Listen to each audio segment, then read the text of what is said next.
tidak dapat terpisahkan dari ma'rifatullah, tidak dapat terpisahkan dari ma'rifatul Islam.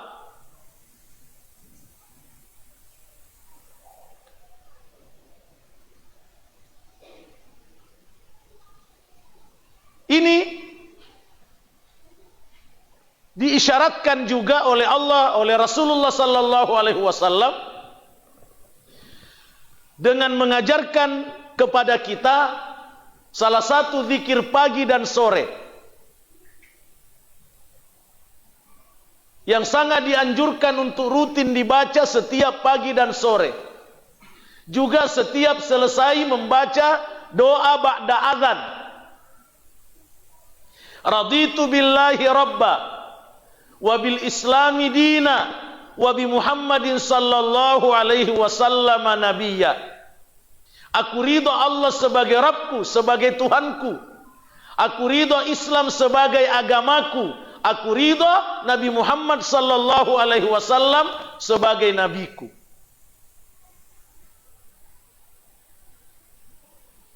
Keridhaan kepada Nabi Muhammad sallallahu alaihi wasallam itu hanya bisa kita wujudkan kalau kita mengenal beliau.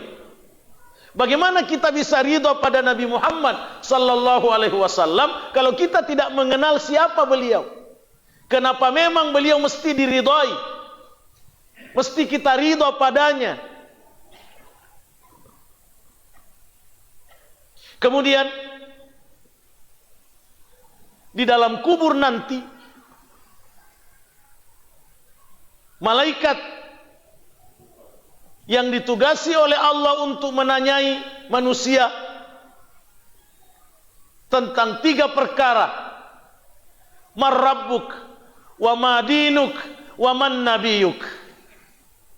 Siapa Rabbmu? Apa agamamu? Siapa nabimu? Kalau kita tidak mengenal dengan baik Nabi Muhammad sallallahu alaihi wasallam,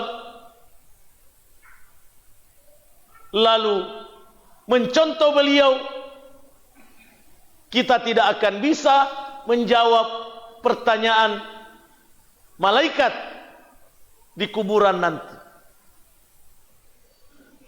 Ini gambaran umum tentang pentingnya, wajibnya kita mempelajari sirah, mempelajari sejarah Nabi Muhammad sallallahu alaihi wasallam. Kemudian secara terperinci antara lain, pertama,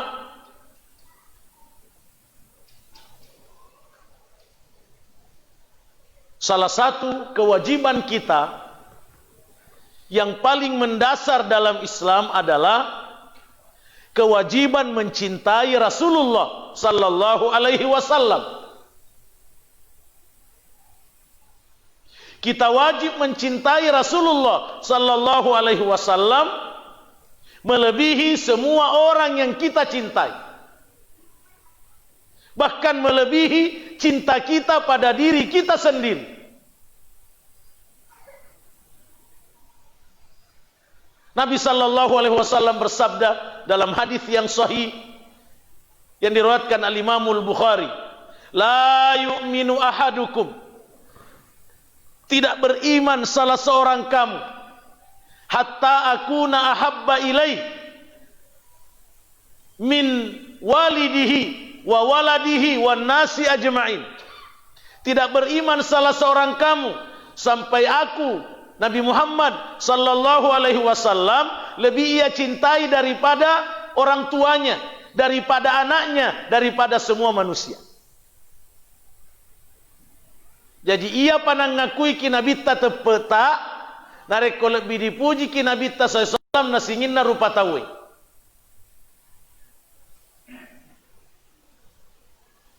Setelah kita mencintai Allah, setelah cinta pada Allah, maka manusia yang wajib kita cintai melebihi segalanya adalah Nabi Muhammad sallallahu alaihi wasallam.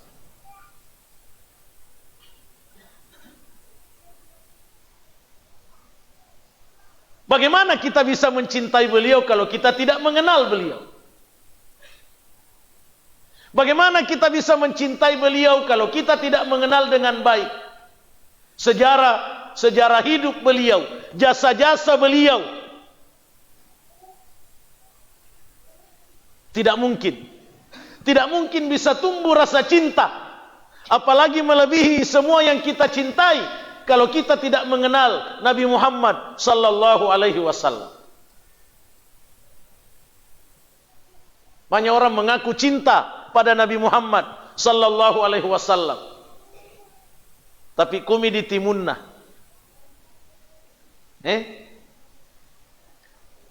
Atinna de na menggelora cintana di nabitta. Karena dangkal pengenalannya terhadap Nabi Muhammad sallallahu alaihi wasallam. Sehingga kalau diajak mencintai Nabi, dia bilang, bagaimana mau dicintai? Nah, tidak pernah dilihat. Apanya mau dicintai? Nah, dek tutun dana disse, itero? Tidak bisa. Tidak bisa menggelora rasa cinta kepada Nabi sallallahu alaihi wasallam kalau tidak dikenal. Padahal wajib kita mencintai Nabi melebihi semuanya setelah Allah Subhanahu wa taala. Bahkan di surah Taubah ayat 24 Allah mengancam kalau ada yang lebih dicintai daripada Allah dan Rasulnya dan perjuangan Islam, Allah mengancam akan diturunkan azab kepadanya. Allah mengancam untuk tidak diberi hidayah dan dicap sebagai orang fasik, orang cinta dosa, keluar dari ketaatan. At-Taubah 24. Qul in kana aba'ukum wa abna'ukum wa ikhwanukum wa azwajukum wa ashiratukum wa amwalun iktaraftumuha wa tijaratun takhshawna kasadaha wa masakinu tardawnaha ahabba ilaikum minallahi wa rasulih wa jihadin fi sabilih fatarabbasu hatta ya'tiyallahu bi amri wallahu la yahdil qaumal fasiqin. Bapak, anak, pasangan, saudara, famili, harta, perdagangan, tempat tinggal, itu mewakili semua kesenangan dunia. Kalau lebih dicintai daripada Allah, Rasulnya dan perjuangan di jalan Allah, tunggu datangnya azab Allah. Bahaya. Jadi, untuk mencintai Rasulullah SAW tidak ada kata lain kecuali mesti dengan memperbanyak pengenalan terhadap Nabi Muhammad sallallahu alaihi wasallam dengan mempelajari sirah beliau. Yang kedua, kita diwajibkan meneladani Rasulullah sallallahu alaihi wasallam. Kecintaan kita kepada Nabi Muhammad sallallahu alaihi wasallam tidak cukup di dalam hati, walaupun memang awalnya cinta itu di hati, amal hati. Tetapi cinta itu mesti dibuktikan dengan ucapan dan perbuatan. Bukti utama cinta kita kepada Nabi Muhammad sallallahu alaihi wasallam adalah meneladani beliau. Meneladani beliau. Mari kita renungkan kembali firman Allah dalam surah Al-Ahzab ayat 21. A'udzu billahi minasyaitonir rajim. Laqad kana lakum fi Rasulillahi uswatun hasanah liman kana yarjullaha wal yawmal akhir wa dzakarallaha katsira. Sungguh adalah bagi kamu pada diri Rasulullah uswatun hasanah, teladan terbaik, contoh terbaik. Apa hasilnya? Liman kana yarjullah, yang mengharapkan Allah, yang mengharapkan rahmat Allah, ridha Allah, mesti mencontoh Rasulullah sallallahu alaihi wasallam.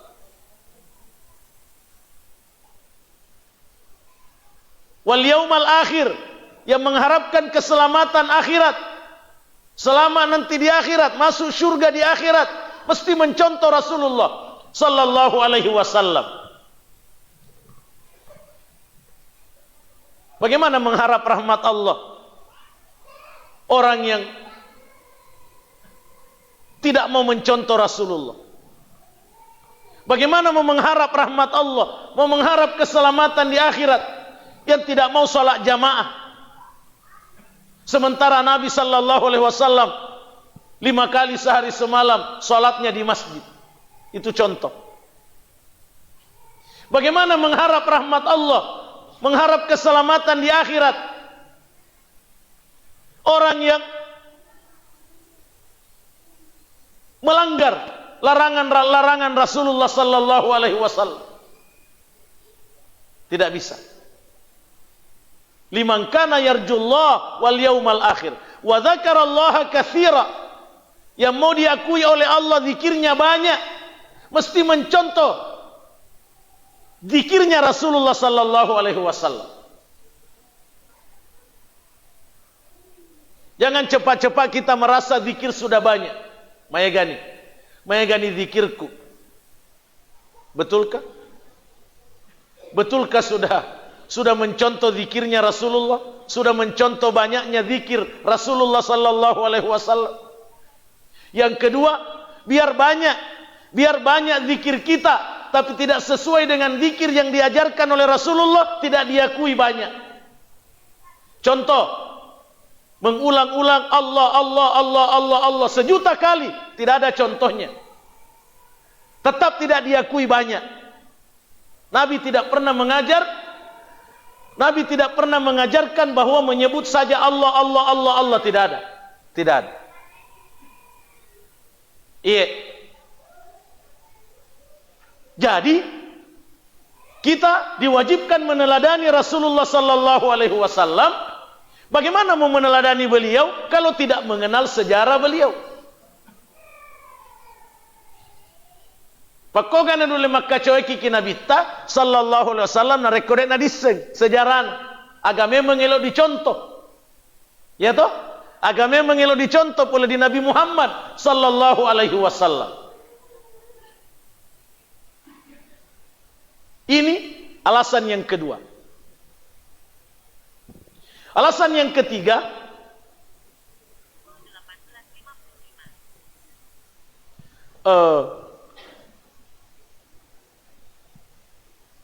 mempelajari sirah, mempelajari sejarah Nabi Muhammad sallallahu alaihi wasallam itu adalah salah satu jalan untuk memahami Islam dengan benar. Salah satu cara untuk memahami Islam dengan benar, mengamalkan Islam dengan benar, mendakwakan Islam dengan benar adalah ketika kita mempelajari sirah Rasulullah sallallahu alaihi wasallam secara utuh.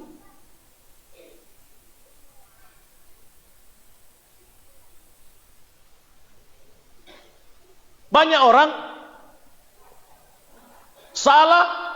salah dalam memahami Islam karena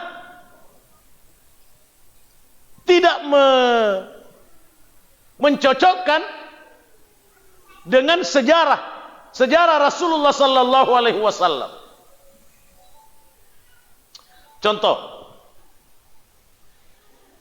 ayat-ayat yang bercerita tentang perang Uhud, perang Badar.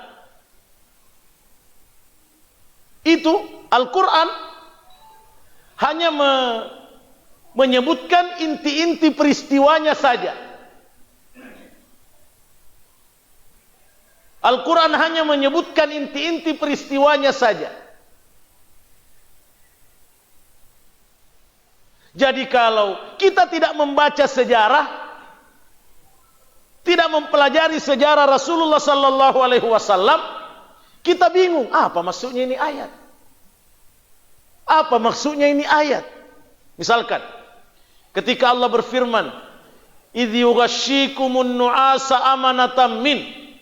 Ingatlah ketika Allah menimpahkan kepadamu rasa ngantuk sebagai keamanan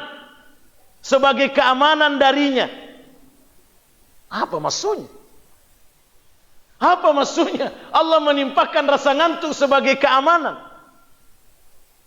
Itu mesti dilihat sejarahnya, sejarah perang Badar. Ketika umat Islam sampai di Badar bersama Nabi sallallahu alaihi wasallam, jumlahnya sangat sedikit dibanding musuh yang mau dihadapi 1000 orang banding 300. Sebagian kaum muslimin mengantuk ada rasa takut, ada rasa gentar. Wih, bagaimana caranya? Bagaimana caranya? 300 lawan 1000 tanpa persenjataan. Karena memang niatnya umat Islam bukan untuk perang. Sementara pasukan kafir Quraisy dari Makkah 1000 orang lengkap dengan senjata. Sempat diliputi rasa bimbang. Tiba-tiba mengantuk semua. Tiba-tiba mengantuk semua kaum muslimin. Lupa rasa takutnya tadi. Dan begitu bangun di pagi hari langsung segar, langsung semangat. Begitu sejarahnya ini ayat. Lalu turun ayat mengingatkan kepada mereka nikmat Allah tersebut. Idz yughashshikumun nu'asa amanatan min. Coba. Selama ini dibaca itu, Pak, dibaca juga artinya. Apa maksudnya? Nanti dipaham dengan tepat setelah kita melihat sejarahnya. Itulah penggalan sejarah Nabi itu. Contoh yang lain.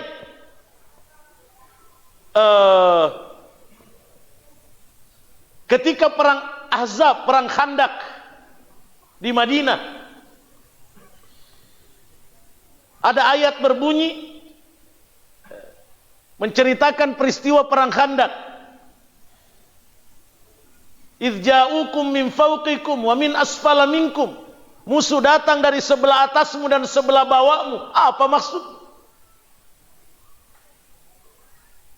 Apa maksudnya?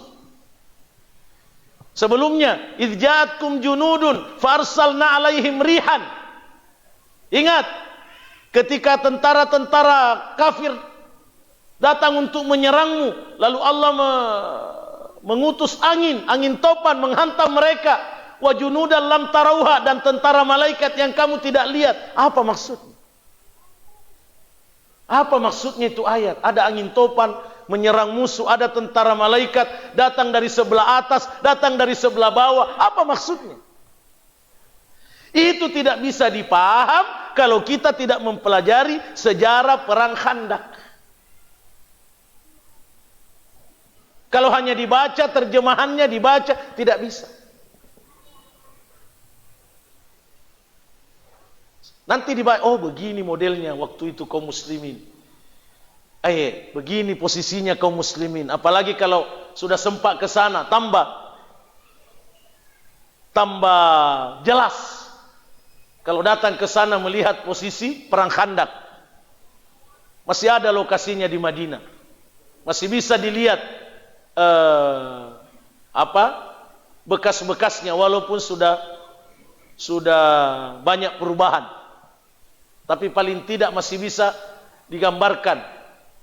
Di sini begini dulu Nabi, sahabat begini, di sini posisinya parit, begitu. Kesimpulannya, tidak bisa memahami Islam kalau tidak belajar sirah. Tidak bisa.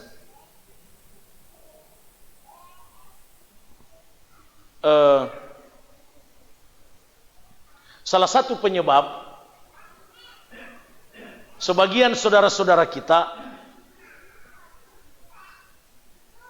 melakukan tindak anarkis, tindak kekerasan dengan memperjuangkan Islam karena tidak memahami sirah secara utuh. tidak memahami bagaimana Nabi SAW memperjuangkan Islam sampai terjadi peperangan. Bagaimana awal mulanya peperangan? Kapan orang mesti perang? Apa yang mesti dilakukan dalam perang? Dia hanya baca ayat, wajib perang, wajib berjihad, mati syahid, masuk surga, langsung mengamuk. Ditambah dengan rekayasa musuh-musuh Islam. Itu penyebabnya. Jadi, pengamalan ajaran Islam bisa tidak tepat karena tidak memahami sejarah pengamalan Rasulullah sallallahu alaihi wasallam. Misalkan Rasulullah sallallahu alaihi wasallam berlemah lembut. Tapi ada ayat mengatakan Rasulullah SAW tegas terhadap orang kafir. Bagaimana itu?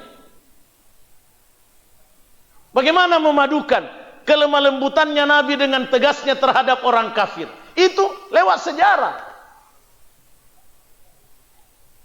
Nabi berlemah lembut pada tempatnya, Nabi tegas keras pada tempatnya. Coba lihat. Banyak. Begitu juga dengan berdakwah. Begitu juga dengan berdakwah. Makanya saya lihat ada tema, ada dakwah sirriyahnya Nabi, ada dakwah jahriyahnya Nabi. Itu bagus. Di situ kita bisa mengambil banyak pelajaran dari